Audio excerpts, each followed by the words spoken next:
नमस्कार। अगस्त 2024 में होने वाली RACIT परीक्षा की तैयारी के लिए पार्ट 6 का हमारा ये वीडियो है। जैसा कि आपको पिछले वीडियो में भी मैंने बताया था कि पुराने सिलेबस पर आधारित ये लास्ट एग्ज़ाम है। इसके बाद नए सिलेबस पे एग्ज़ाम होंगे, तो अब की बार मेहनत करके अच्छे से पास हो जाना है। तो शुरू करते हैं आज का वीडियो। हमारा प्रश्न नंबर 1 है, कंप्यूटर पर खुली हुई सभी विंडोज़ को एक साथ मिनिमाइज करने के लिए किस शॉर्टकट का प्रयोग करते हैं? Windows L, window D, window M या फिर window are.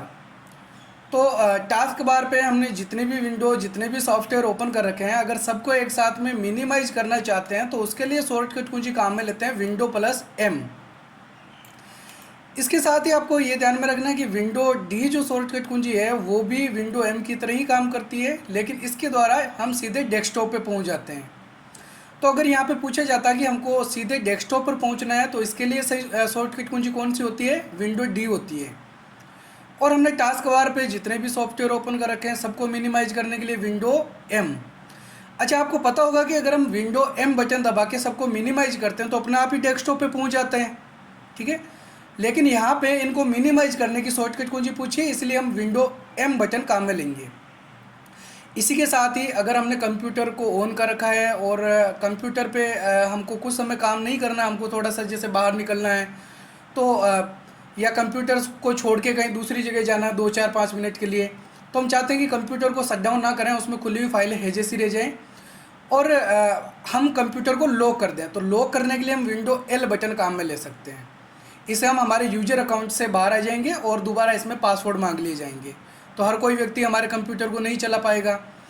Window are button के द्वारा हम रन बॉक्स ओपन कर सकते हैं, जैसे पेंटिंग को ओपन करने के लिए हम MS पेंट, माइक्रोसॉफ्ट वर्ड को ओपन करने के लिए विनवर्ड टाइप कर सकते हैं, ठीक है। नेक्स्ट प्रश्न नंबर 2, कंप्यूटर मेमोरी के संदर्भ में इनमें से सबसे बड़ी इकाई कौन सी है?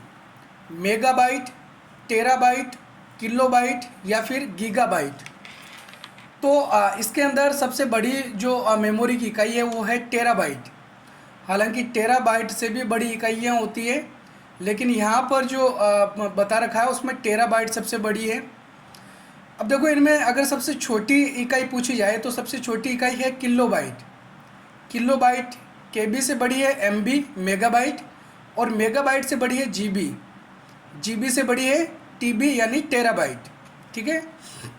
अगला प्रश्न नंबर 3, किस नेटवर्क का प्रयोग पूरे देश या विश्व में पहुंच बनाने के लिए किया जाता है? पेन, लेन, मैन या फिर वैन। तो इसमें सबसे बड़ा जो नेटवर्क है वो है वैन। इसको हम वाइड एरिया नेटवर्क बोलते हैं और इसका जो उदाहरण है वो होता है इंटरनेट। इंटरनेट के जरिए हम दुनिया के किसी भी कंप्यूटर तक पहुंच बना सकते हैं, तो वो वैन यानी कि वाइड एरिया नेटवर्क का उदाहरण होता है। मेट्रोपॉलिटन एरिया नेटवर्क जो है मैन, वो किसी एक शहर के अंदर नेटवर्क के लिए काम लिया जाता है। लेन का प्रयोग लोकल एरिया नेटवर्क के लिए लेते हैं, जैसे एक बिल्डिंग के लिए जितने कंप्यूटर हैं उनको हम कनेक्ट करना चाहते हैं तो वो लेन के द्वारा कनेक्ट किए जा सकते हैं।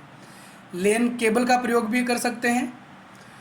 इसके अलावा एक ऑप्शन है पेन, पर्सनल एरिया नेटवर्क।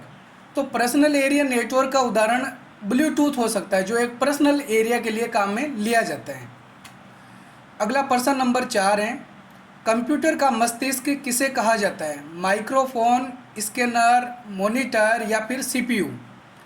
तो कंप्यूटर का मस्तिष्क CPU को बोलते हैं, ध्यान में रखना है। CPU की फुल फॉर्म होती है सेंट्रल प्रोसेसिंग यूनिट। कई बार CPU की फुल फॉर्म भी पूछ ली जाती है, क्या होगी? Central processing unit. नेक्स्ट प्रश्न नंबर 5, किसी नए उपकरण को कंप्यूटर में जोड़ने पर उसे चलाने के लिए किस प्रोग्राम की आवश्यकता होती है? Application software, utility software, processing device या फिर डिवाइस ड्राइवर। तो हमारे कंप्यूटर में जब भी कोई नया उपकरण, जैसे हम प्रिंटर, स्कैनर कनेक्ट करते हैं तो वो सीधे नहीं चलता है, उसको चलाने के लिए उसका एक सॉफ्टवेयर इंस्टॉल करना पड़ता है और उस सॉफ्टवेयर को हम बोलते हैं ड्राइवर। क्या बोलेंगे? Device driver. तो हमको डिवाइस ड्राइवर इंस्टॉल करना पड़ेगा। अगला प्रश्न नंबर 6 है, निम्न में से कौन सा आउटपुट डिवाइस है? प्रोजेक्टर, मॉनिटर, स्पीकर या ऑल ऑफ द अबव? तो प्रोजेक्टर भी आउटपुट होता है, मॉनिटर भी आउटपुट है, स्पीकर भी आउटपुट है, इसलिए यहाँ पे सही आंसर होगा D, all of the above. अगला प्रश्न नंबर 7, MS वर्ड 2010 में फॉन्ट साइज बढ़ाने के लिए किन शॉर्टकट कुंजियों का प्रयोग किया जाता है? फॉन्ट की साइज यानी कि शब्दों की साइज को बढ़ाना है, control shift F, Alt plus shift plus P, control shift plus less than, या फिर कंट्रोल शिफ्ट ग्रेटर देन। तो फॉन्ट साइज बढ़ाने के लिए हम काम में लेते हैं कंट्रोल शिफ्ट ग्रेटर देन, और फॉन्ट साइज घटाने के लिए कंट्रोल शिफ्ट लेस देन का प्रयोग किया जाता है।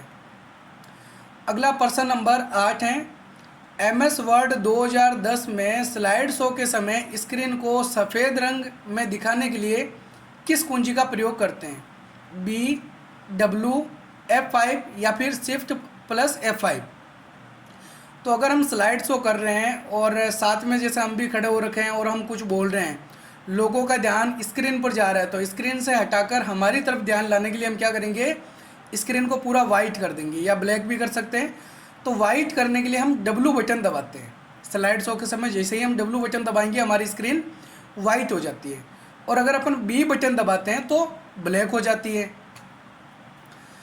अगला प्रश्न नंबर 9, एक बाइट में कितने बिट होते हैं? 4, 8, 256 या 1024 बिट? तो एक बाइट में कितने बिट होते हैं? 8 बिट होते हैं। और 4 बिट जो है इसको हम बोलते हैं निबल। 4 बिट मिलकर निबल बनता है। कंप्यूटर मेमोरी में सबसे छोटी जो इकाई है वो बीटी होती है। बिट से बड़ा 4 जो बिट है वो मिलकर निबल बनते हैं, और 8 बिट मिलकर एक बाइट बनता है, और फिर 1024 बाइट मिलकर 1 किलोबाइट बनता है, यानी कि केबी। अगला प्रश्न नंबर 10, PDF का पूरा नाम क्या है? Permanent data file, personal data file, public document format या फिर पोर्टेबल डॉक्यूमेंट फॉर्मेट? तो PDF की फुल फॉर्म होती है पोर्टेबल डॉक्यूमेंट फॉर्मेट।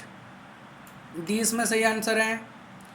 और PDF फॉर्मेट में हम हमारे कुछ डॉक्यूमेंट्स को सेव करके रखते हैं। जैसे हमारे पास में एक से ज़्यादा पेजों के डॉक्यूमेंट्स हैं जिनको हम एक ही फाइल में सेव करके रखना चाहते हैं, तो हम उसकी PDF फाइल बना के सेव कर सकते हैं। अगला प्रश्न नंबर 11 है, माइक्रोसॉफ्ट वर्ड 2010 में किसी फाइल को सेव एज करने के लिए किस शॉर्टकट कुंजी का प्रयोग किया जाता है? माइक्रोसॉफ्ट वर्ड में फाइल को क्या करना है? सेव एज करना है। तो सेव और सेव एज क्या होता है आपको पता होगा। शॉर्टकट कुंजी क्या होगी? F5, F12 है, कंट्रोल S या फिर कंट्रोल शिफ्ट S? क्या होगी इसमें से? F12 है। F12 कुंजी दबाकर हम सेव एज कर सकते हैं। अब देखो, अगर कोई पहली बार फाइल हम सेव कर रहे हैं तो उसके लिए कंट्रोल S का प्रयोग करते हैं, और जो फाइल हमने ऑलरेडी पहले से सेव कर रखी है उसको ओपन करके उसमें कुछ बदलाव किया है, उस फाइल को हम एक अलग नाम अलग जगह पे सेव करना चाहते हैं, तो सेव एज वाला विकल्प काम में लिया जाता है। अगला प्रश्न नंबर 12 है, MS पावर पॉइंट 2010 में एक स्लाइड से दूसरी स्लाइड पर जाते समय दिखाई देने वाले प्रभाव को क्या कहा जाता है? Transition effect, animation effect, slide effect या फिर डिजाइन इफेक्ट? तो एक स्लाइड से दूसरी स्लाइड पर जाते समय जो हमको इफेक्ट दिखाई देते हैं उसको हम बोलते हैं ट्रांजिशन इफेक्ट। और ट्रांजिशन की तरह के कुछ एनिमेशन इफेक्ट होते हैं जो किसी ऑब्जेक्ट पे लागू होते हैं। अगला प्रश्न नंबर 13 है, इनमें से कौन सा विकल्प सोशल नेटवर्किंग वेबसाइट का उदाहरण है? Google drive, MS OneDrive and Dropbox? B है इसमें Google Chrome, Microsoft Edge and Safari? C है अमेजोन, फ्लिपकार्ट एंड स्नैपडील? और डी है फेसबुक, ट्विटर एंड लिंक्डइन? तो सोशल नेटवर्किंग वेबसाइट कौन सी होती है? जिस पे हम कुछ पोस्ट कर सकें और लोगों से चैटिंग कर सकें, अपने कुछ वीडियोज़ वगैरह फ़ोटोज़ अपलोड की जा सकती है, तो वो हम कहाँ कर सकते हैं? फेसबुक, ट्विटर और लिंक्डइन पे। अगला प्रश्न नंबर 14 है, विंडोज़ 10 क्या है? Application software, operating system, firewall या फिर आउटपुट डिवाइस। तो विंडोज़ 7 किसका उदाहरण है? ऑपरेटिंग सिस्टम का उदाहरण है। और अभी लेटेस्ट जो विंडो चल रही है वो कौन सी है? विंडोज़ 11। अगला प्रश्न नंबर 15, किस कुंजी के द्वारा कर्सर के दाईं ओर के अक्षर को मिटाया जा सकता है? बैक स्पेस की, इंसर्ट की, डिलीट की या फिर एंड की? तो कर्सर के दाईं तरफ वाले अक्षर को मिटाने के लिए डिलीट कुंजी का प्रयोग करते हैं, और अगर हम कर्सर के बाईं तरफ वाले अक्षर को मिटाना चाहते हैं तो उसके लिए बैक स्पेस बटन काम में लेते हैं। अगला प्रश्न नंबर 16 है, MS पेंट में बनने वाली फाइल का विस्तारक नाम क्या है? पेंटिंग में जो फाइल बनती है उसका एक्सटेंशन नेम क्या होता है? .pptx, .mp3, .bmp या फिर .docx? तो पेंटिंग में जो फाइल बनती है उसका एक्सटेंशन नेम क्या होता है? .bmp या .dib भी लिखा हुआ हो सकता है। तो .bmp इसका मुख्य एक्सटेंशन नेम होता है, इसलिए ये हमको अच्छे से याद रख लेना है। पेंटिंग में बनने वाली फाइल का एक्सटेंशन नेम .bmp, और इस फाइल को हम बोलते हैं बिटमैप इमेज। तो ठीक है, यहाँ पे ये भी ध्यान में रखना है, बिटमैप इमेज कौन से सॉफ्टवेयर में बनाई जाती है? MS पेंट में बनाई जाती है। अगला प्रश्न नंबर 17 है, निम्न में से ई वॉलेट के रूप में किसका इस्तेमाल किया जा सकता है? ब्राउज़र, पेटीएम, ड्रॉपबॉक्स या फिर एडोब रीडर? तो ई वॉलेट कौन सा होता है? एक ऐसा वॉलेट जो हमको इलेक्ट्रॉनिक रूप में मिल रहा हो, एक ऐसा बटुआ जो इलेक्ट्रॉनिक रूप में मिल रहा हो जिससे हम किसी को पैसे चुका सकें, पैसे दे सकें। तो किसका प्रयोग करते हैं? पेटीएम का प्रयोग कर सकते हैं। इसके द्वारा हम किसी को पैसे भेज सकते हैं, पैसे दे सकते हैं। नेक्स्ट प्रश्न नंबर 18 है, किसी टेक्स्ट को स्ट्राइक थ्रू करने का तात्पर्य क्या है? टेक्स्ट को गहरा करना, टेक्स्ट को तिरछा करना, टेक्स्ट के बीच लाइन खींचना या फिर टेक्स्ट को रेखांकन करना? तो शब्दों को स्ट्राइक थ्रू करने का मतलब होता है शब्दों के बीच में लाइन खींचना।